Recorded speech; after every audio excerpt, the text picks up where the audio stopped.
Let's proceed to pattern differentiation with the second part of TCM diagnosis.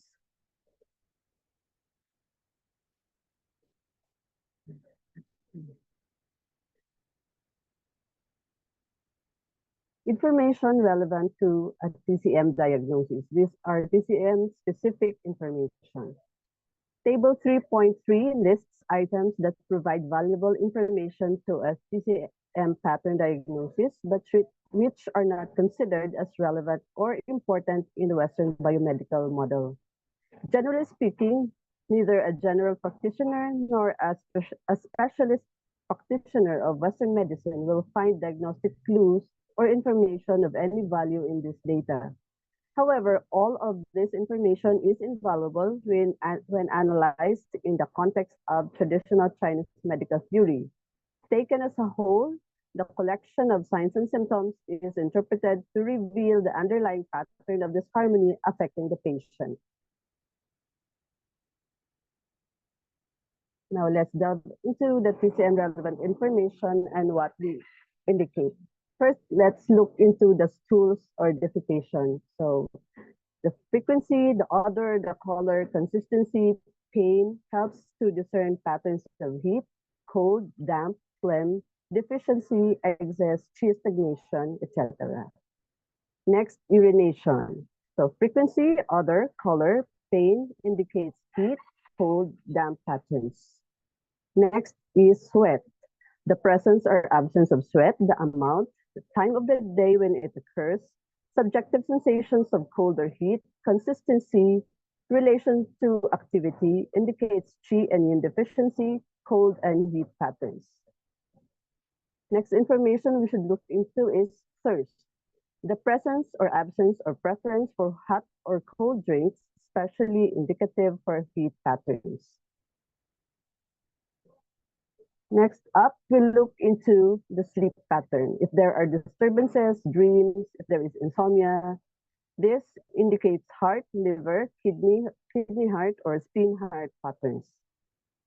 Next, we look into menstruation. So here we look into the frequency, duration, color, amount, and consistency of blood. If there are clots, if there is pain, as here we can find signs of deficiency, excess, heat or cold, chi, and blood stagnation patterns. Next, we look into emotions.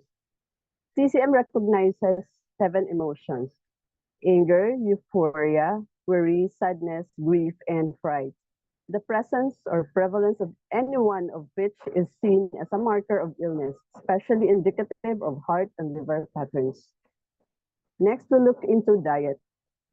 We look into the regularity and number of meals per day, amount, specific food eaten.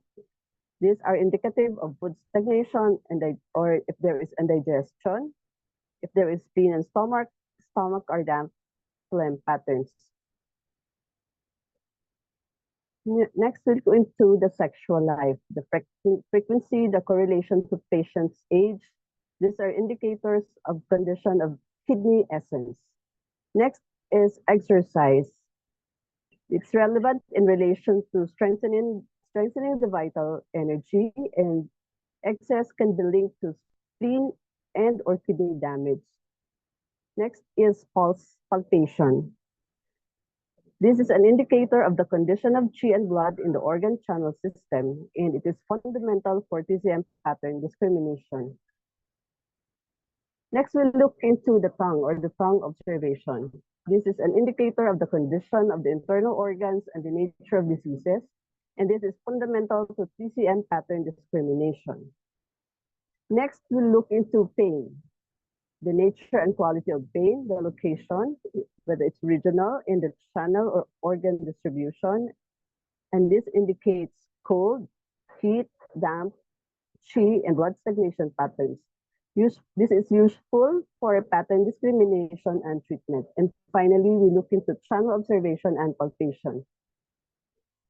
We look for the presence and location of lesions. If there are discolorations, lumps, nodules, abscesses, and scars, this correlates to the channel organ system and is useful for pattern discrimination and treatment.